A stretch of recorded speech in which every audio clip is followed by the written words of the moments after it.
കേരളത്തിലുണ്ടായ വലിയൊരു ദുരന്തം അത് പ്രകൃതി ദുരന്തമല്ല, മനുഷ്യനിർമ്മിത ദുരന്തമാണെന്ന് ഇന്നലെ ഒരു മന്ത്രിയുടെ ശബ്ദരേഖ പുറത്തു വന്നിരിക്കുകയാണ്. ആ മന്ത്രി ഇത്രയും വലിയൊരു വിഷയം അറിഞ്ഞിട്ടും മൗനം പാലിച്ചത് സത്യപ്രതിജ്ഞ ലംഘനമാണ്. ആരോപണ വിധേയനും ആരോപണം ഉന്നയിച്ച ആളുകൾ രണ്ടുപേരും തൽസ്ഥാനം രാജിവെക്കണമെന്നാണ് ആവശ്യപ്പെടുന്നത്.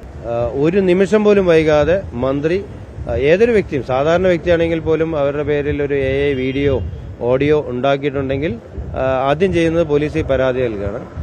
മന്ത്രി ഒരു നിമിഷം പോലും വൈകാതെ പോലീസിലും ഇലക്ഷൻ കമ്മീഷനിലും പരാതി കൊടുക്കാൻ തയ്യാറാവണം. എൻ്റെ ഒരു AI വീഡിയോ, എൻ്റെ ഒരു ഓഡിയോ ഇപ്പം ഇറക്കിയാൽ 2 മിനിറ്റ് പോലും വൈകാതെ ഞാൻ ഈ മൊബൈലിൽ നിന്ന് പരാതി ഞാൻ അയക്കും. മന്ത്രി ഒരു നിമിഷം പോലും വൈകാതെ പരാതി അയക്കണമെന്ന് വിനീതമായി അഭ്യർത്ഥിക്കുകയാണ്.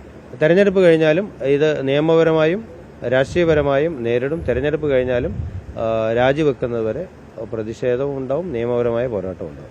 ഞാൻ നിരാഹാരം ഇരിക്കുന്നതിൽ എന്താ ചട്ടലംഘനം? ഞാനിവിടെ ഒരു വോട്ടഭ്യർത്ഥനയില്ല, എൻ്റെ കൊടികളില്ല, എൻ്റെ ബാനറില്ല. ഞാൻ തെരഞ്ഞെടുപ്പിൻ്റെ തലേദിവസം ഞാൻ ഭക്ഷണം കഴിക്കണോ വേണ്ടയോ എന്ന് തീരുമാനിക്കേണ്ടത് പ്രിയപ്പെട്ട ബാലേട്ടനല്ല. അത് ഞാൻ തീരുമാനിച്ച് ഞാൻ ഭക്ഷണം കഴിക്കുക, നിരാഹാരം ഇരിക്കാം. കേരള ജനതയുടെ നീതിക്ക് വേണ്ടി ഏതറ്റം വരെയും പോകും.